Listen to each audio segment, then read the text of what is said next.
Everybody, good morning from a chilly Colorado. A lot of you have written in with some questions about what's going on with the cartels, since it's something I haven't talked about in a little bit.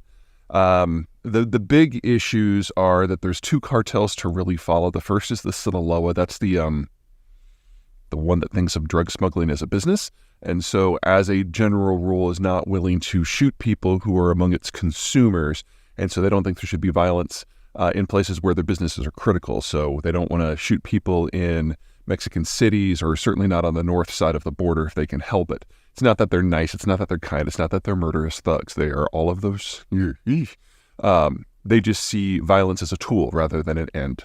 And on the other end of the spectrum, you've got Jalisco New Generation, who has the opposite view. When they move into a town, the first thing they do is shoot the police chief and anyone who looks interesting, because their whole idea is if everyone's scared of you, then they'll either work for you or get out of your way. Two different theories, both very violent. One is more applied in that violence. Okay, so that's kind of the background. I've been going on and on about how Mexico is going to be an integral part of the American manufacturing and trading system moving forward for decades, if not over a century. That hasn't changed. The question is, to what degree do the cartels complicate that picture?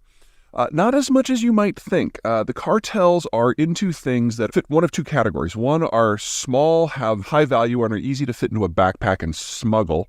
Obviously, narcotics fall into that category. Methamphetamines falls into that category. Or they want industries that they can push a lot of cash through in order to launder it. And that takes them into things like real estate or avocados, where there's a very clear business on the other end that is integrated into the broader system. So those are kind of the two types of businesses they go for. Anything else gets a little complicated for them because it's not their skill set. And when it comes to interfering with trade, it doesn't really work. So if they were to go into, say, a manufacturing facility in Nogales and try to take over, it's not like they would know how to operate it. They would be just a protection racket, and that would mean they'd have to be there presently all the time. Assuming that Mexican law enforcement couldn't deal with that, I think they could, then the American investors in that factory would probably lose interest and the whole thing would shut down. So there's no profit center there. They could raid things that are going in and out of the facility, but manufacturing in Mexico, as a rule, deals with intermediate manufacturers. So you're not dealing with a lot of finished cars or even finished carburetors. You're dealing with things like spark plugs and casings and seat linings. And if you get a semi full of seat lines and bolts, that's not exactly something that's easy to dispose of. You then have to find the next step in the manufacturing chain that wants it. And that requires a degree of logistics that they don't have, a degree of understanding of the industry that they don't command, and contacts that are completely unrelated to what they do currently. The biggest risk that I see to the trading relationship is the fight between these two big cartels. Sinaloa is the number one organized crime group in the United States. Jalisco New Generation is rapidly growing to be the number one within Mexico. And at the moment, Sinaloa and some other smaller cartels control all of the plazas going into the United States for the smuggling of the drugs. Jalisco is challenging those other cartels, especially the Sinaloa, for control in each and every one of them. And if they do succeed in commanding a plaza, and they do pour into our side of North America and bring their business model with them, then Americans are going to be thinking about Mexico and trade in a very different way. Now, that hasn't happened yet. They've been trying to get into this country for 3 years now, and organizationally, they're just not nearly as competent as the Sinaloa, even after their leader, El Chapo, was arrested, extradited, and sentenced to prison forever. It's just a very different mindset. But if you're going to worry about something in the trade relationship, I think that's the number one concern. So far, it's proven manageable. So far, the culture clash, if you will, is working for us. But that would still be the danger spot. All right, I'm going to go inside. It's cold out here. Bye.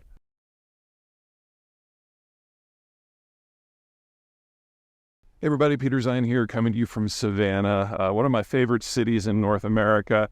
And one of the reasons is the bars, and one of the reasons are the restaurants, and the other one, it is home to the largest container port in the continental United States. Been operating for a few years now. They keep expanding it. You're looking at here one of the more medium-sized ships. The supers do come through here. They just have a problem getting through that bridge there. All right, it's raining. We're going to do the rest of this inside.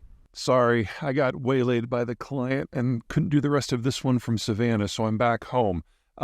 Two big reasons to be really bullish and really impressed by the Port of Savannah over the years to come.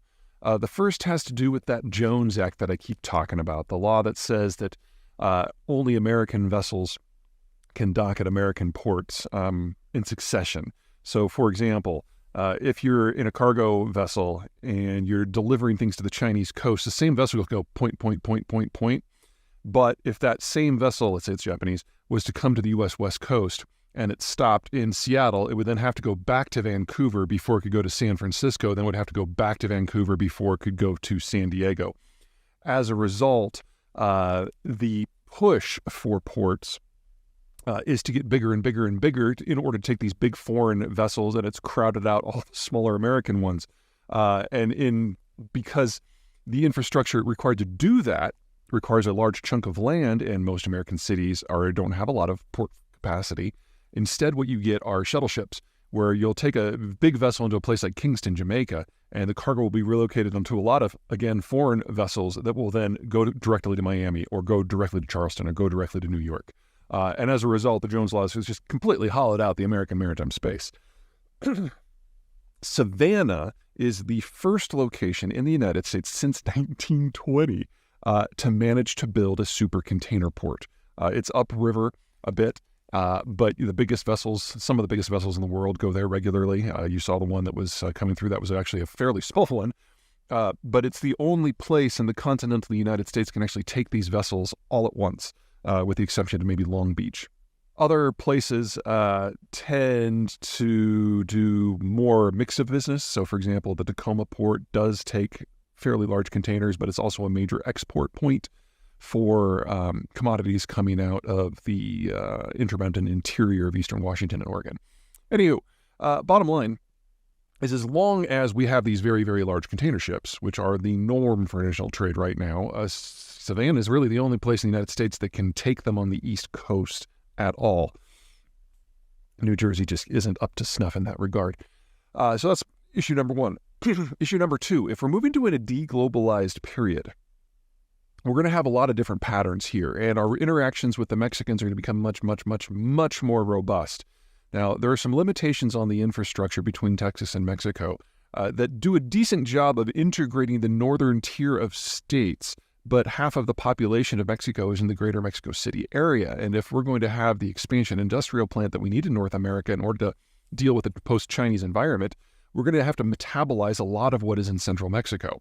Now, there are two ways you can do this. The first one is to build a really robust multimodal roads and rail system going from the border all the way down into the Mexico City core. We should definitely do that. The second one is to turn Veracruz once again into a very, very large port so that product from Mexican City core can go down to Veracruz, get on a vessel, and then come up to the United States.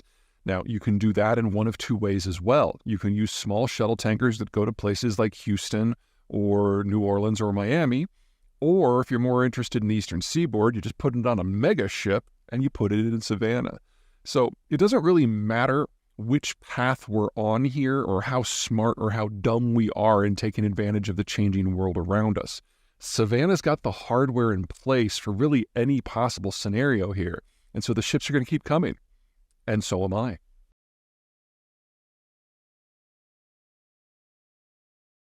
Hey everybody, Peter Zeihan here, coming to you from northern Indiana at the NIPSCO coal power plant. That is not a nuclear cooling tower, it's just a coal cooling tower. This power plant is on schedule to be decommissioned around 2025 and then replaced with wind and solar. But I don't know how many of you guys have been to northern Indiana, but this is neither a windy nor sunny area. More to the point, if things go with the Chinese and to a lesser degree the Europeans in the direction that I think it's going to, and if the Americans decide they still want stuff, the industrialization wave that's coming here is going to be unlike anything we've seen before. And it'll be a lot faster than what we did in World War II. But it also means that we need to generate a lot more electricity wherever that comes from, because manufacturing takes more power than services, and doing the processing for things like lithium and steel and the rest takes a lot more power than it does for normal manufacturing. So we need to conservatively increase the power plant in the country and transmission capacity by at least half. So not saying that coal's the future or anything like that. I'm just saying we need a lot more. And that assumes we don't do the green transition, because if we electrify transport, then we need to double the power plant. And honestly, we need to do this before the end of the decade. So chop, chop.